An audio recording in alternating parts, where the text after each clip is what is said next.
Mesdames, Mesdemoiselles et Messieurs, bonjour, bienvenue dans Info Environnement, présenté tous les mardis à partir de 11h sur votre chaîne préférée Madère TV. Voici les titres.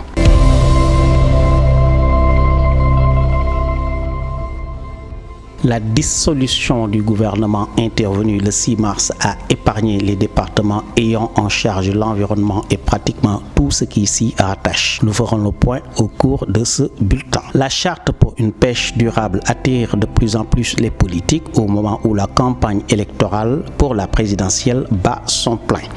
Plusieurs candidats ont signé cette charte destinée à relancer la pêche.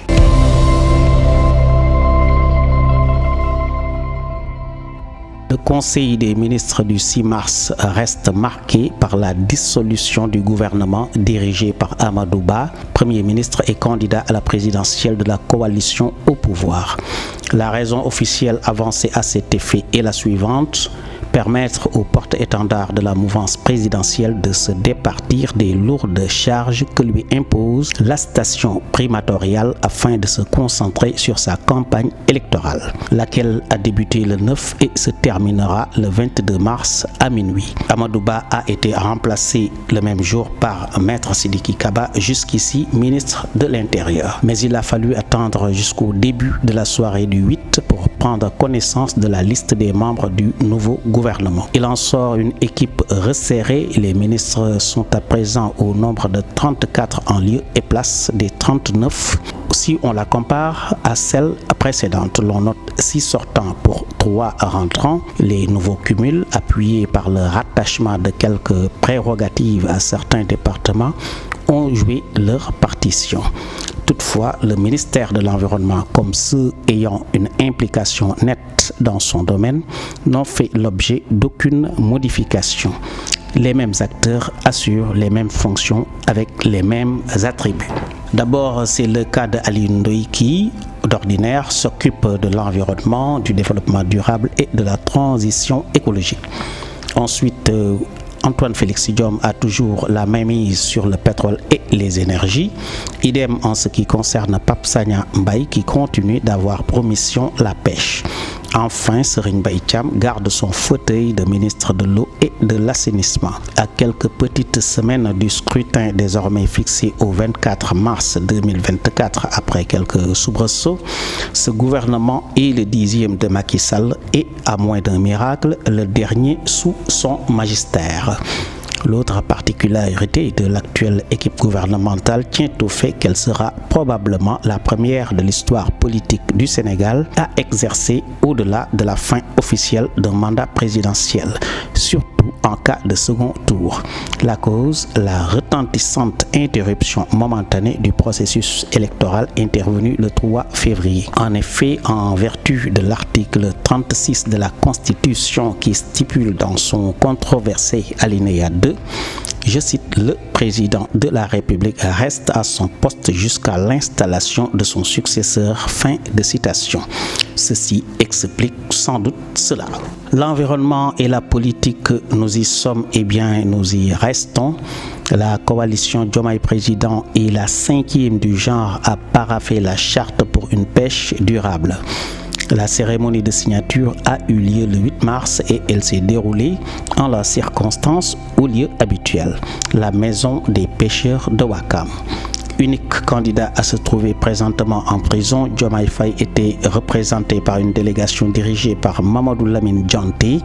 président des leaders de la coalition Diomaye Président. Le 10 mars, une autre délégation, celle de la coalition Idy 2024, conduite par son leader, le candidat Idrissa Seck,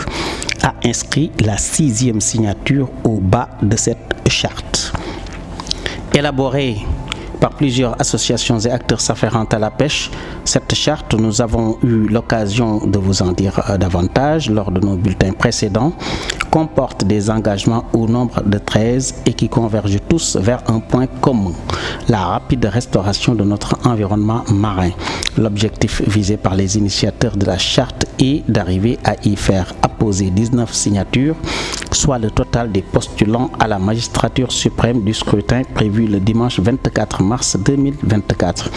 Mohamed Sylla, le chargé de communication de la charte, nous a affirmé qu'avec une telle démarche, il espère de la part des prétendants à la présidence une meilleure prise en considération des questions ayant trait à l'environnement en général, à la pêche en particulier. La donne environnementale est désormais inéluctable dans le cadre de la présente campagne, dixit Mohamed Sylla,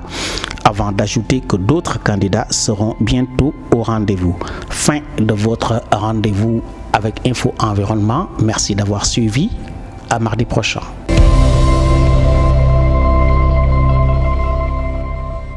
asalaamaaleykum mbokk yi ñuy teewlu ci seen chaîne préférée Bader TV ñu ñëw ak yéen ci info environnement bi ñu leen di amal talaata ju jot bu fukki waxtu ak benn jote ñu ñëw ak yéen ci xët yu njëkk yi.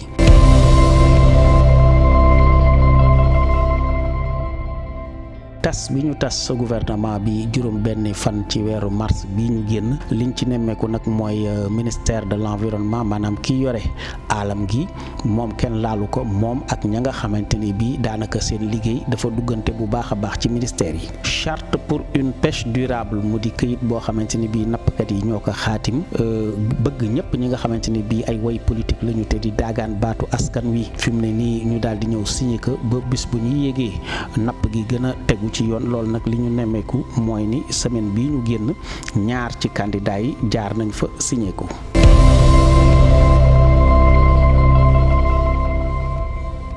conseil des ministres bi nga xamante ni bii am na juróom benn fan ci weeru mars liñ ci jot a jàpp mooy daal tas nañu gouvernement bi ni ngeen ko xamee gouvernement bi nag Amadou Ba moo ko jiite woon di premier ministre waaye tamit di candidat ci élection présidentielle yi ñu jëm la ñu wax ne nag looloo tax ñu def ko mooy daal dañu bëgg daal ñu daal di ko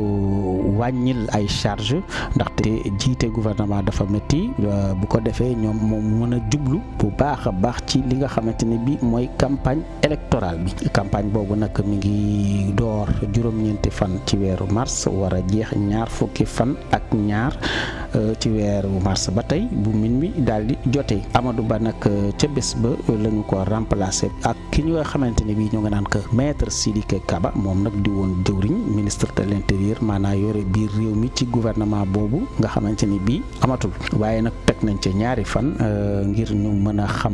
ministre yu bees yi nga xamante ni bii ñoo composé gouvernement bi liñ ci mën a nemmeeku rek mooy seen nipp lim moo gën a néew ndaxte ñoom fanweer ak ñeent lañu te boo ko comparé ak bii ñu génn dafay nekk fanweer ak juróom-ñeent kon wàññeeku nañu ci lim am na juróom benn yu bees yu dugg si waaye am na it ñett ñoo xamante ni génn nañu li waral loolu nag dafa am ay liggéey yoo xamante ni bii dañ ko sëf ñeneen wala bokk ñu dénk ko ñeneen ba tax ñu mën a def wàññi boobu waaye nag ministère de l'environnement ki yore aalam gi comme ñi nga xamante ni bii yeneen ministères yi nga xamante ni bii seen liggéey dafa toftalu loolu ci aalam gi ñoom liñ ci nemmeeku mooy ñoom kenn daal du leen laal ku mel na ministre Alioune Ndoye niñ ko xamee moom mooy continuer di yor environnement développement durable ak transition écologique Antoine Félix Diome moom itam continuer di yore li ñuy wax pétrole ak énergie loolu tamit la ñu nemmeeku ci Pape Sagna Mbaye mi nga xamante ni bii moo continuer di yore napp gi Serigne Mbaye Thiam it moom itam moo continuer di yore ndox mi ak li ñuy wax assainissement. xam ngeen ne nag ay fan yu néew moo des ñu dem ci élection yi maanaam woote bi ñaar fukki fan ak ñeent ci weeru mars moom lañ ko mujj fixé te gouvernement bi liñ ci nemmeeku aussi mooy fukkeelu gouvernement Macky Sall ragal nañu tamit muy gouvernement boo xamante ni bii moo mujj ci nguuram ndaxte liñ ci nemmeeku aussi mooy bu nu demee ba ca cappaandaw la le 2 avril dañuy ragal nag bu fekkee deuxième tour am na ñoom ñu continuer di seen liggéey ndaxte ku nekk xam na ni article 36 de la constitution li mu wax ci alinéa 2 mooy ki nga xamante ni bii dañ ko dénk réew mi mu di président de la république dafay toog ba keroog ñuy fal ka nga xamante ni bii moo ko war a remplacer. alam gi ak politique ci la ñu nekkoon ci la ñuy des coalition Diomaye président nag mooy juróomeelu coalition boo xamante ni bii moom moo signé charte pour une pêche durable di këyit goo xamante ni bii xaatim nañ ko ngir daal napp gi gën a ñoŋ fii ci suñu réew Sénégal ñu ngi ko signé nag juróom-ñetti fan ci weeru mars ma nga amee aussi ca maison des pêcheurs bu Wakam. Diomaye Faye nag ku ne xam na ni moomul boppam jamono ji ñuy wax ba tax na délégation moo ko teewaloon foofu ca signature bi délégation ba ku ñu naan Mamadou Lamine Dianté ñu naan moom nag moo jiite leaderu coalition Diomaye président moom moo ko amaloon. bañ ca tegee ñaari fan le 10 mars maanaam fukki fan ci weeru mars beneen délégation beneen coalition ñu naan ko coalition Idy 2024 bi yoon nag Idrissa Seck ci boppam mi ko jiite di candidat moom moo ñëw moom itam daal di amal juróom benneelu signature ci charte boobu nag ñuy xamle ni ay association de pêcheurs yu bari ñoom ñoo ko bind maanaam te liñ ci jublu mooy fexe ba fukki poñ ak ñett yi ca ne képp ku yéeg nga bàyyi ko xel ndaxte li mu bëgg mooy li tubaab di wax restauration maanaam delloowaat buum ca mboy ga géej gi dafa salte géej gi jën amatul te yooyu yëpp dañ ko bëgg a xeex ba daal na mu meloon bërki démb ak démb mu daal di ko continuer mel. ñoom nag li ñu bëgg mooy fukk ak juróom-ñeenti candidat yi nga xamante ni yëpp nee na tàllal nañu seen loxo ngir ñu jox leen réew mi ñu daal di signé charte boobu bu ëllëgee daal wax dëgg yàlla ñu mën leen bàyyi xel ak kenn ku nekk ci ñoom ngoo xamante ni bu ku yéeg rek nga war leen mën a bàyyi xel. Mouhamed Sylla moom nag la ñu dénk kàddu charte gi mooy ñu naan ko chargé de communication ci wàllu charte bi moom li moo xamle mooy daal am na yaakaar bu baax a baax ci ni daal ñiy wut réew mi bi yoon bu nu yéegee daañu xoolaat beneen bët li ñuy wax environnement daañu xoolaat it beneen bët rawatina napp gi ndax na fi mu ne nii nag fii àdduna toll environnement ñu naan ko alam gi toll na foo xamante ni bii kenn mënatu ko fenatal kenn mënatu ko sofental nee na it ñu ngi xaar yeneen candidat ñu daal di ñëw signé loolu jërë ngeen jëf mbokk yi lii leen indiloon ci info environnement kon ñu leen ci jox dig daje ba beneen talaata.